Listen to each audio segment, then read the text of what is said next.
Houston Texans fans, 53-man roster has been announced. Some players were cut, of course. We went from 90 to 53. A lot of people. Mm-hmm.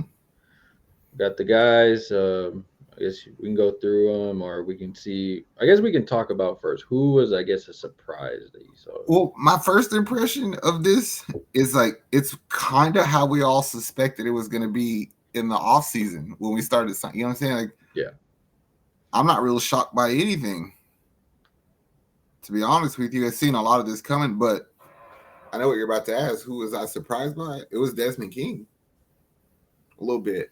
Like yeah. I didn't see that one. I kind of seen it, but I didn't see it. Like, I didn't. I was like, that can't happen. So that one shocked me. I was also a little shocked that Garrett Wallow got cut. Yeah. They did say that he's one guy that they are interested in bringing back, but they do understand that a lot of teams are going to be after him. I was real big on Dalton Keene also. I was, Yes, we and I talked think about that him I'm earlier. really just saying that because I don't like the tight end room. Like I'm just the new player that I really don't like is Brevin Jordan. But I understand what they're doing because they got Andrew Beck listed as a fullback who could play a little tight end. So I see what they might try to do.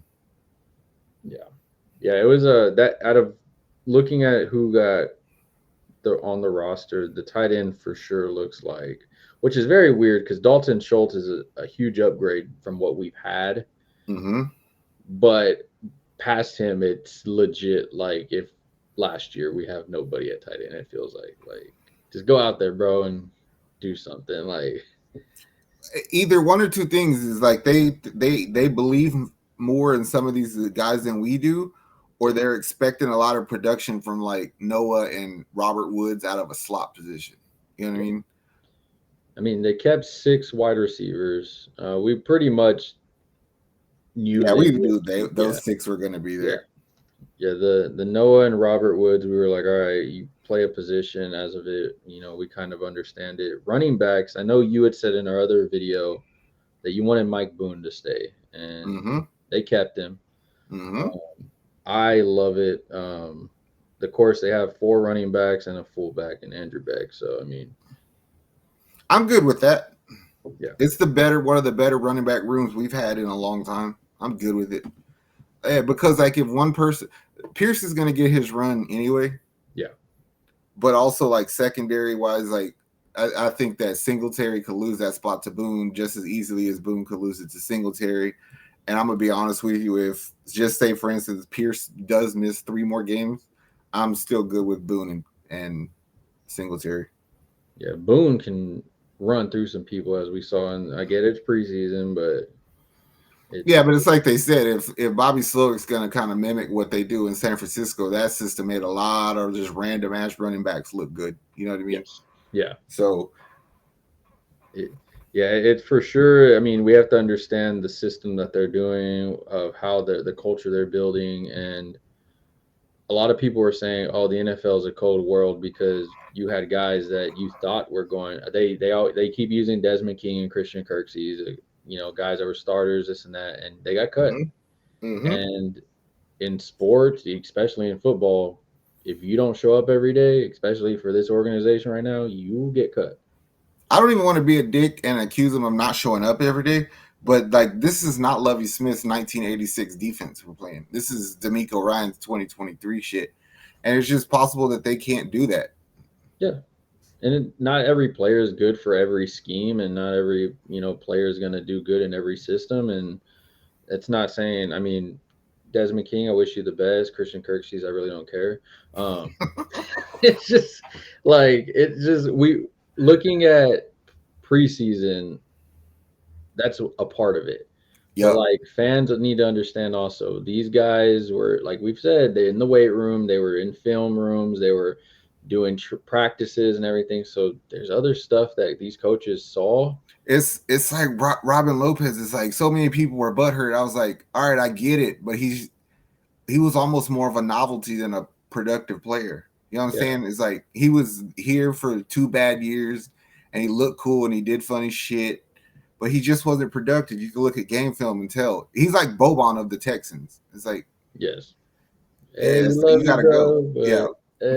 but let's look at the linebacker room. I mean, we pretty much kind of knew it. Blake Cashman, though, pretty much showed up after being traded from the Jets and just earned his Mm-hmm. spot completely.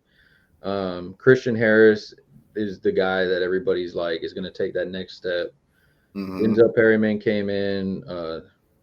He's been so far stellar in preseason. Jake Hansen, Henry To'oto'o, Neville Hewitt.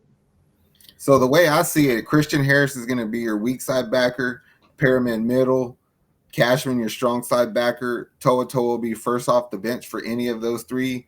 Maybe Hansen might be your backup strong side, but like Hansen's there in case you get those guy tight ends that you need somebody a linebacker to cover. Neville Hewitt's there in case you got to stop the run. So like I see it, like there's a lot of shit there. And then what about the DBs? I mean, of course, Jimmy Ward, we knew Jalen Petrie. Um, I'm good with it. I told you I wanted Kadar Holman on this team, and he stayed. yeah, I'm good with what we kept. You got youth, you got experience, you got speed. Um, I'm good with it. yeah. I mean, Shaq Griffin stayed. He ended up doing enough to make the squad, which I'm cool with. I think he did enough to prove it in preseason. What we saw, Plus, he's like number 4 on the depth chart. So, yeah. I said the name is there, but we know what. Yeah, well, he kind of did good in pass coverage, but he yeah, couldn't help stop the run in the second and third game. And it's like, like I literally seen one receiver block his guy and you on a bubble screen. You can't yeah. allow that to happen. No. And then defensive lineman, of course, the biggest name in there is going to be Will Anderson. Right. But we do have other ones: Sheldon Rankins, Hassan Ridgeway, Malik Collins, Derek Rivers, Kurt Henson, Dylan Horton, Jerry Hughes, Jonathan Grenard. I'm good with all of those. I mean, we let some good young talent go though. Yeah, That Oline guy, Khalil Davis, Ali Gay. Like, I hope they sign some of those guys back to the practice squad. But I like this because you got fatties for the middle and speed off the edge. Like it's yeah. set up to play out that way. You know what I mean? I like it. Yeah, they did say a few of the guys they cut that if they can get on practice squad, they will. I know that there was like two guys that because I know the Roy Lopez thing, they Buy him out. buy him out. They're gonna do something with his contract and everything, and then there's gonna be some people that they had to be put on that are hurt. They get moved to like IL or whatever, and then you can pick somebody up for them. And it's all the mathematics of the 53 man roster and That money. was our deepest right there, defensive Yeah, line. There, I suppose they'll bring some of them back. yeah. The biggest hit for this team right now is the O line. Yes. I mean, you got Jarrett Patterson, Shaq Mason, Juice Scruggs, Titus Howard, Josh Jones, George Fant, Laramie Tunsil, and Kendrick Green, which, as we all know, So let's operate under the assumption Titus Howard is not being back for game 1. yes. Juice Scruggs probably won't be back for game 1. Yeah, he said that he has a hamstring. He'll be out for 2 to 4 weeks. Okay, so opening day against Baltimore, you're probably looking at Laramie Tunsil, left tackle, Kendrick Green, left guard, Jarrett Patterson, center, Shaq Mason, right guard, and George Fant at right tackle. Yeah.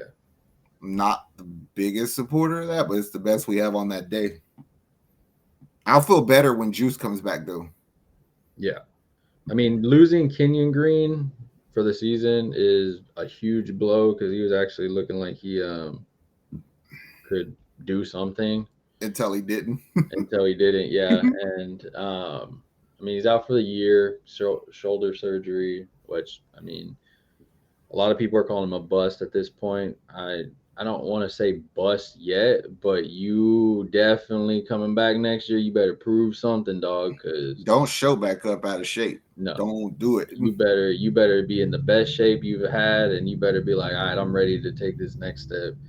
Um, it's gonna be fun to be able to see Shaq Mason and fully for the whole season, not just in spurts of it. For sure. And then you go to quarterbacks. We were a fan of EJ Perry, but we had a feeling he kind of probably wasn't going to make the team. And they went CJ Davis, Case Keenum, and that's how we kind of suspected it was going to go anyway. Like, no disrespect to Case, I wanted him here, but I had a feeling Davis was going to take that second spot from him. Yeah. And Case, we know, is just He seems like he's Cadillacing, enjoying the city. Back home, I'm gonna be in that. I'll be in the room. I'm really hoping. I don't even know if I said this today, but I think I have. Maybe I haven't. I'm really hoping that they just didn't open the playbook up in preseason. And we're gonna see some shit. You know what I mean? Like that's what I think. There's some of that at play right now. There was an interesting comment that Greg Olson made when they were talking about the worst kept secret in Texas, that CJ is going to be starter and this and that. And we've always said it from draft, from when we knew DeMeco and Nick were this cohesive unit of secrecy. It's been from them two to Cal to Hannah a secret of what this team is doing. And it just feels like when we were watching preseason that's kind of what we got. Mm-hmm. Because we see game one and CJ struggled a bit, this and that. O-line was terrible, and he took him out. And then the Yeah. second game, he put him in there and he struggled a bit, did some things. And the third game, he went in there, did his touchdown. He's like, "You're out of here." And it's Yeah. like, all right, that's it. But even like before the first drive, when Nico Collins dropped that ball, it was like you didn't take a shot at all before that, and that Yeah. was on point. And it just made me think that that play made me think that they were holding shit back because like all the things that people said they seen at camp or they have on video or whatever, all the random things you see, it's like we didn't see none of that in the game. So what's going on? It's like maybe they're just holding back. So I think maybe they're gonna open that shit up a little bit. Yeah. And you're gonna, Lord knows, when you play that Baltimore defense, you're gonna have to open some shit up for sure. um, Now that the 53 man rosters have been made, do you see any more moves being made? Do you see any O linemen maybe, or I think you it's a possible. It's possible. I would probably be more so surprised if they go get like a receiver. yeah, Like I think that would be within the realm of possibility, but then I'm gonna be mad because they're like, you're gonna get rid of one of the six that we were okay with, you know? yeah, and they know the system, and we've said over the whole season of preseason and training camp, we understand that Slovak's system is pretty hard to learn. Intricate. Well, see, like my thing is I really want to see what you get, what Mechie has. I want to see what Hutchins has. I want to see what Tank has, and I want to see if it's time to move on from Collins. Yes, Like I want to see that, and yeah, I don't think it's going to take much to figure it out. and I think that's why like Noah and Robert Woods are the perfect guys Yes. on the opposite spectrum, because we know Noah is really good at blocking. So I don't need to feed you all the time. You can go out there, get your reps while you're blocking, earn your paycheck that way. And Robert Woods is the veteran guy. You're going to be in that veteran locker room in their ear, helping the quarterbacks, helping him out, and this and that. And so I'm okay with that. Whereas you said we need Nico Collins. We have to know what the hell we have with him. Mm-hmm. There's no more excuses of, oh, Davis Mills was your quarterback, or oh, this, like, there's none of that anymore. Tank Dell. I believe that position will be your biggest frustration all year. I really think that. I mean, we saw a few frustrating plays It in seems where, more frustrating than not frustrating. yes, and they did say that CJ's number one receiver is his tight end right now because of Mm-hmm. how much they've communicated, where he knows that's his security blanket. But as we've seen in preseason, when I CJ gets see out that that shit. pocket Yeah. and he's able to throw that ball in the perfect spot and you drop it, it's like, dude, how is he supposed to trust you in that sense of it? And I mean, Nico Collins, I'm gonna say it right here, right now on this fucking thing. Xavier is not playing around. That dude can fucking play. If that dude gets his fair share of reps, he's gonna take a spot on this team easily. But no disrespect to Tank. What Hutchins did looked even better to me than Tank because they intentionally schemed Tank open in that New England game. To like, because he really had that one drive where he looked good and he scored the weird ass touchdown. But that's all he pretty much did all preseason. Yeah. But Hutchins went and got 4 catches for 48 yards, and he just figured out how to get open. Yeah. No, they even are showcasing him on like the Texans thing right now, and it's like, oh, okay. They know what they got something nice in this right here. The dude just looks like a good receiver. Like you know what I mean? The way built, he plays, the way he moves, the way he's built, the way he catches, the way he runs his routes, like it's fun to watch. Like, and we're gonna see him. I mean, when you got a bunch of your weapons out there and actual defenses are having to watch these other guys, I think it will help him also is Tank's speed. We'll see what Michi can bring out there also. One thing with the cuts today with Desmond getting cut and Steven Sims, Tank's your return, man. Punt, kick return. Like he's your number one for both.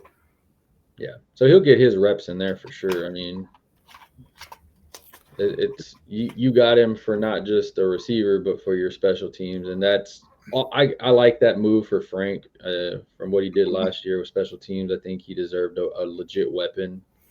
Shit, if you're being completely honest, CJ only got that touchdown yesterday because Tank returned that punt 26 yards. Yeah. So great field position, man. Yep. Yeah. I'm cool with this. I like it. Trusting DeMeco, I'm trusting Nick. As of right now, the injuries suck, but I mean, if we're being honest, it's football and it's going to happen, and you have to figure out how to go through it. I mean, there's a lot of teams last year that had injuries. There's teams that have injured players on IR right now. Mm-hmm. So figure it out, next man up, and we'll go from there. Houston fans, if you like, subscribe to the network. We got you covered on all Texans content coming up for the season. We're bringing you a lot more stuff on the Texans. We got you stuff on fantasy football. We got you stuff on the Astros, the Rockets, everything. So show some love. Let us know in the comments who you think was a big bust. I know everybody's saying Desmond King on Facebook and Twitter. Let us know who you like on the team, who stayed and all that stuff. I know a lot of you are throwing out names for sure. I've been seeing a few of them. But just show some love to us. We out of here, Houston. Y'all be safe. We done. How much I'm working for this? I swear my dreams are too important.